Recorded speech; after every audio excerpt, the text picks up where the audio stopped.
Sailaja, your English teacher.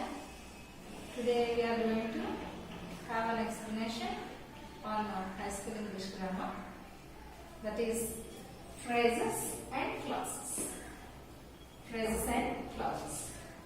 This topic is very important to learn what are conjunctions and also what are simple, complex and compound sentences. So, children, you must focus what is a phrase and what is a clause. Let us go into the topic. Phrase, a group of words. A phrase is a group of words which gives sense but not complete sense. See here, a group of words. It has no subject and a finite verb. See here, this is the example of a phrase in the morning. So the example here, in the morning. So in this example, there is no subject. Is there any subject here? No subject. And finite verb. Already in the last topic you have learned finites and non-finites. In this example, you cannot identify the finite verb. So a phrase is a group of words which doesn't have a subject and a finite verb. See, one more example, a broken chair. In this, we cannot find a finite verb or any subject in this example. The next example, the man walking in the street. This is, here you can identify the subject, but there is no finite verb. Can you see where, can you say where is the finite verb in this example? No finite verb. Here walking is a non-finite verb. So here the definition given, there is no finite verb. There is no finite verb. So by this you can understand a sentence, a group of words which does not have a finite verb is called a phrase. It gives sense but not complete sense. Understood, children? So here no complete sense. Let us go to the next clause. What is a clause? A clause is also a group of words. A clause is also a group of words. It has both subject and a finite verb. A clause has a subject and finite verb, and it is called a sentence also. He came in the morning. See here, he is a subject and came is a finite verb. So came can be changed to had come. So in the morning, see here, you can identify the phrase also in the sentence. Okay. So here, what is a clause means? A group of words. It has both subject and a finite verb. Okay. Sometimes it gives complete meaning. Sometimes it may not give complete meaning. But a clause has a subject and a finite verb. By this you can learn that what the difference between a phrase and a clause. These both are a part of a large sentence. These two are part of a large sentence only. In the next topic you will come to know that these two are part of a large sentence. And here are some examples. After watching this video, in the next session, you will be given a homework to make these phrases into sentences. Understood, children? Okay. Let us go with the next conjunctions. Next conjunctions. So now we are going to learn what are conjunctions and the types and types of clauses. Okay. What is a conjunction? A conjunction is a word which joins two words, two phrases or two clauses. A conjunction is a linker. It links two words, two phrases or two clauses. Here are the examples of that. Lalita likes singing and dancing. Here two words are there. Okay, two actions are there, singing and dancing. Here and here is the conjunction. So here it is joined two words. And the next example, my cell phone is either on the table or in the cupboard. See here, on the table, in the cupboard. These two are, this is a phrase, this is one phrase and this is another phrase. So here the conjunction either or here. This conjunction either or is a correlative conjunction it is called. So this conjunction is connecting two phrases. As I said,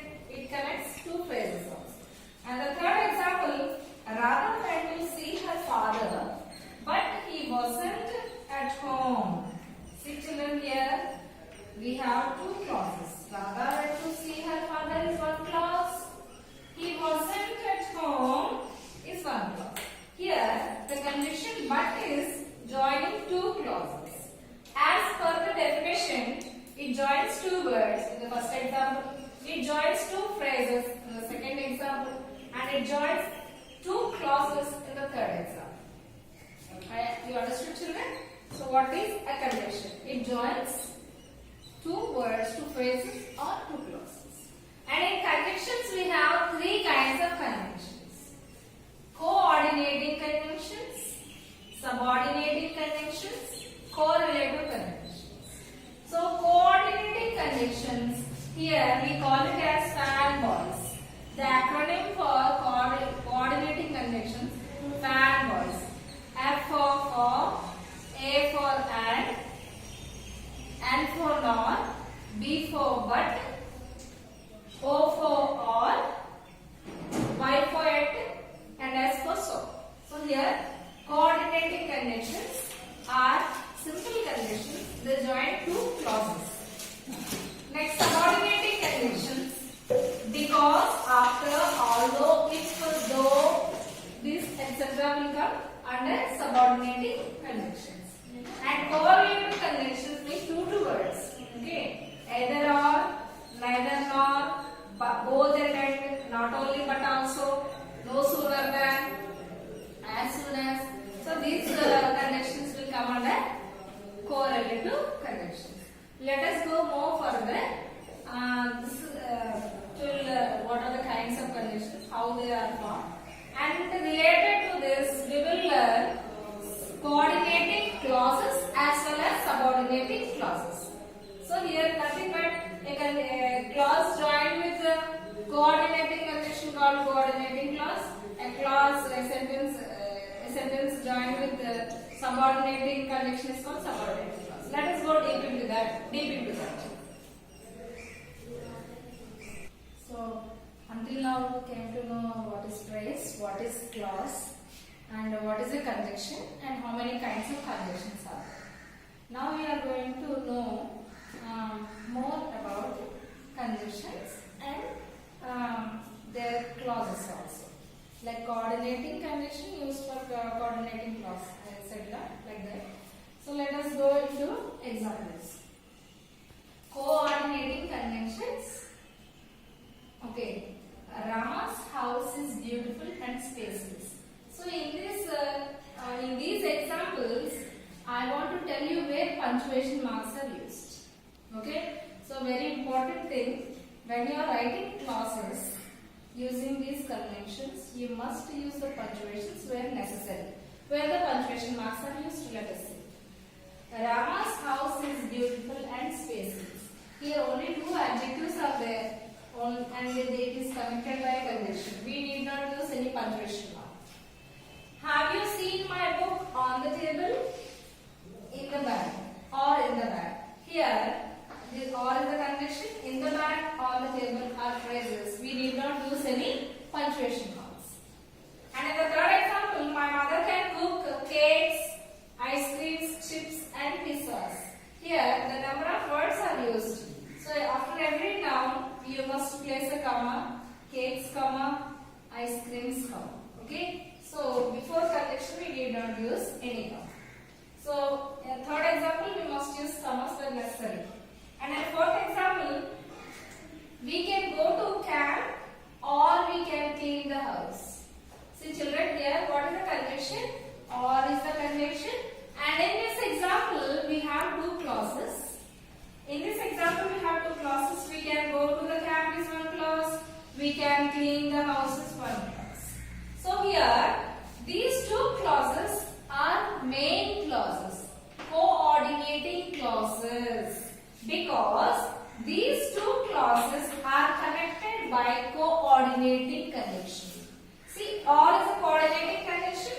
That's why this clause and this clause are called as coordinating conjunctions. What conjunctions are called as?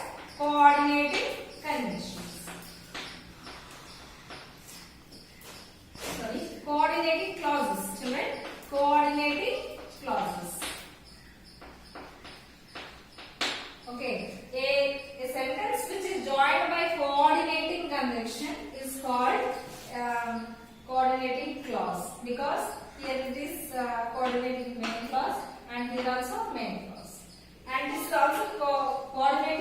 is also called as main clause or principal clause.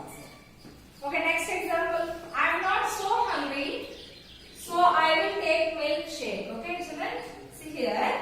I am not so hungry is one clause. I will take milkshake is one clause.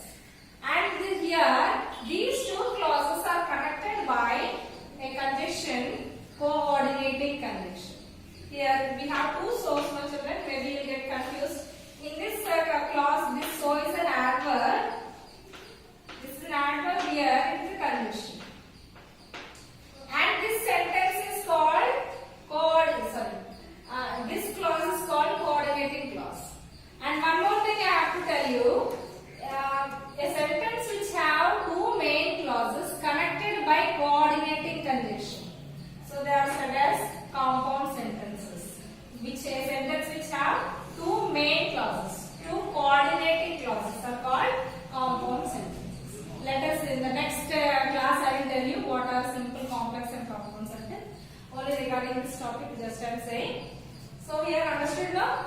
Coordinating conjunctions, a sentence which are joined by coordinate clause which is joined by coordinating conjunction are called coordinating clauses.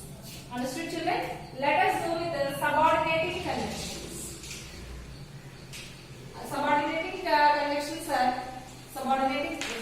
let us go with subordinating clauses. Subordinating clauses. These subordinating clauses are joined by subordinating conjunction. Subordinating conjunction. What are subordinating conjunctions? After, before, then, because, although, though, since, in spite of. These all are subordinating conjunctions. So let us go with the example. After Priya gets home from work, she watches TV for an hour. See children, before going to learn, punctuation marks are also important. I said, when you are writing clauses, punctuation marks are also important. See here, after Priya, what is the subordinating conjunction here? After. Okay, here in this sentence also we have two clauses. After Priya gets home is one clause. Gets home from work is one clause. She watches TV for an hour is one clause. Here also we have two clauses. But one clause is subordinating clause because it is joined by a subordinating conjunction.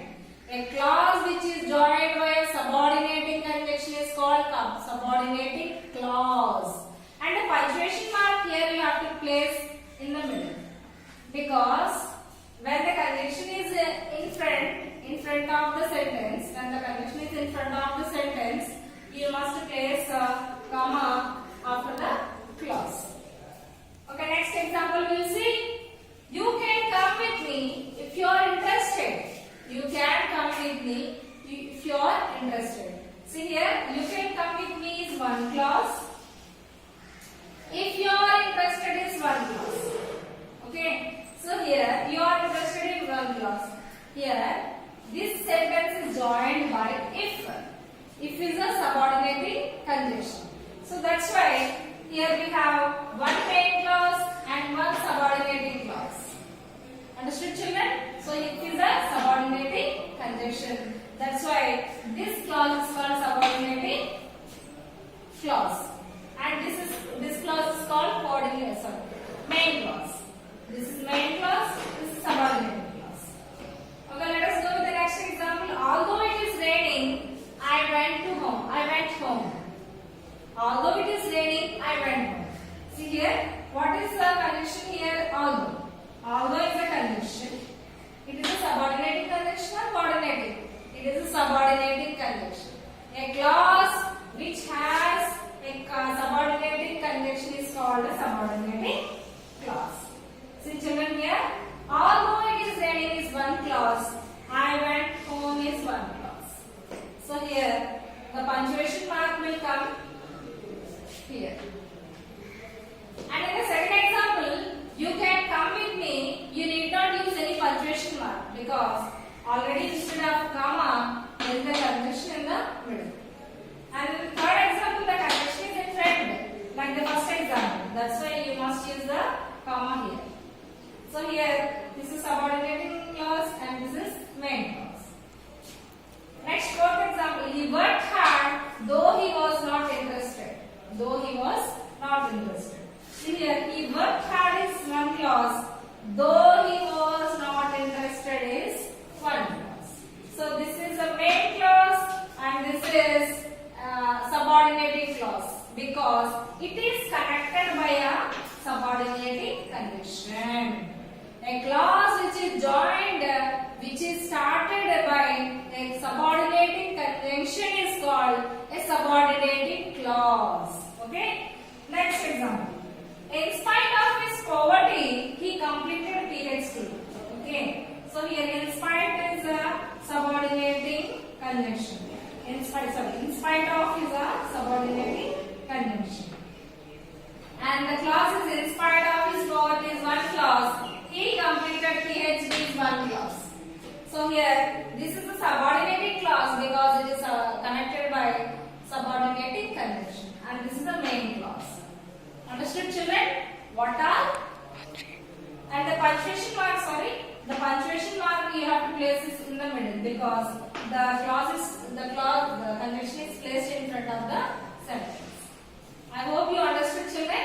What are phrases? What are clauses? And what is a conjunction? And how many conjunctions are there? And how are conjunctions are used in the identifying of coordinating clauses and subordinating clauses. Coordinating clauses are formed when coordinating conjunctions are used. Subordinating clauses are identified when subordinating conjunctions are used. And in the next class, when you are going to learn simple, complex, and compound sentences, this topic is very important and essential to learn the linkers in 9th and 10th class topics. Okay, children? I hope you will go through very thoroughly and learn more. Thank you.